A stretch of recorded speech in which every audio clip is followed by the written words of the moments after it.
I'm Sue Wilson. We welcome you to Christian Care Assisted Living. I am a certified dementia practitioner and also a certified transition and relocation specialist. And this is Lisa Dunbar. And I'm a registered nurse. I'm the director of nursing here at Christian Care Senior Care and help to facilitate for our residents here. Yeah.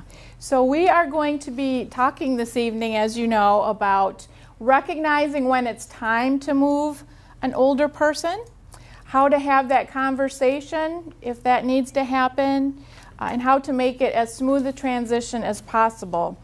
We're also going to be having Michelle about halfway through talking a little bit about finances. Of course, we could talk for hours and hours about all of this, so our challenge is to get it done in an hour. So, and Lisa and I both like to, expand on things a lot. So we have to catch ourselves, I guess, and just get to the meat of it. But why don't we take questions at the end?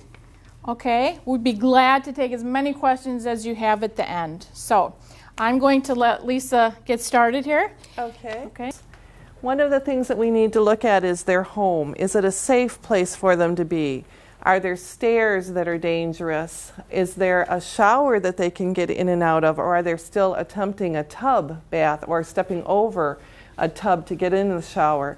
Those are all red lights that tell us that those are difficult things for some of our older adults. Are they able to cook their own meals safely or to take care of their food safely? All of those become issues. I just heard a horror story this week of a lady who was living alone, got up to the bathroom in the middle of the night at 3 a.m., went to the toilet, stood up to go back to her bed, lost her balance, and fell into her bathtub. And of course couldn't move, couldn't get out on her own, and so was stuck in her bathtub from 3 a.m. one night until 6 p.m. the next afternoon, until her daughter was out of town at the time and called and couldn't get her and had somebody check on her.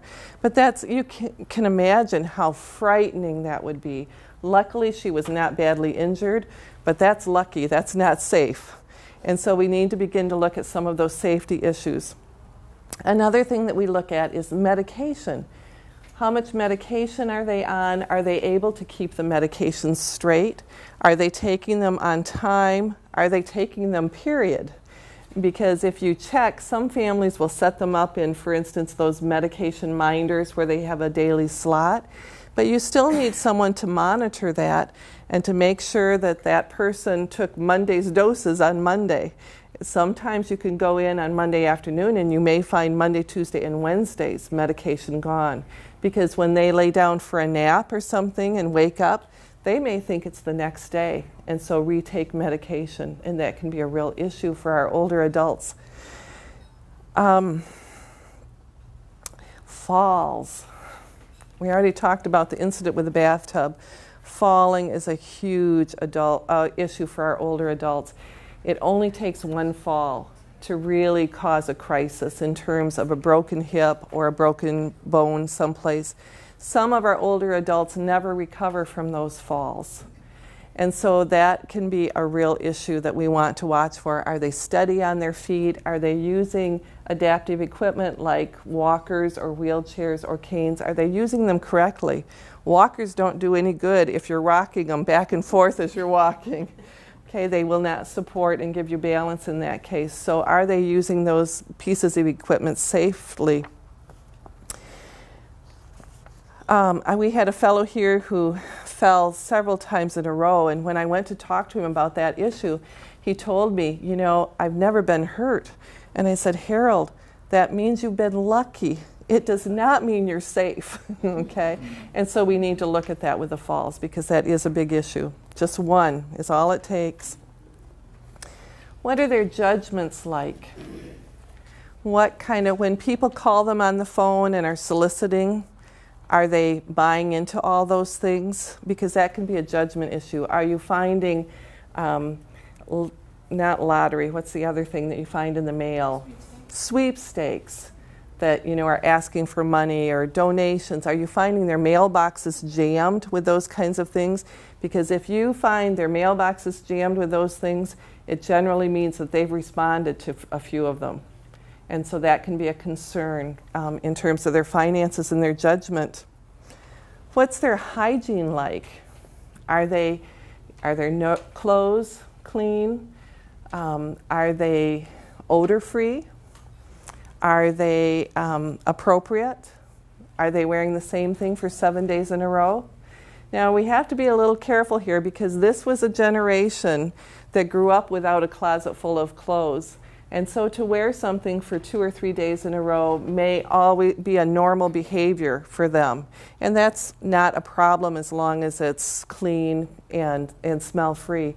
But are they wearing it just over and over and over because they don't know what to pick out or how to handle changing those clothes? How are they handling their meals? Is someone bringing in meals for them? Are they able, like I said before, to cook for themselves? Do they need more assistance with that?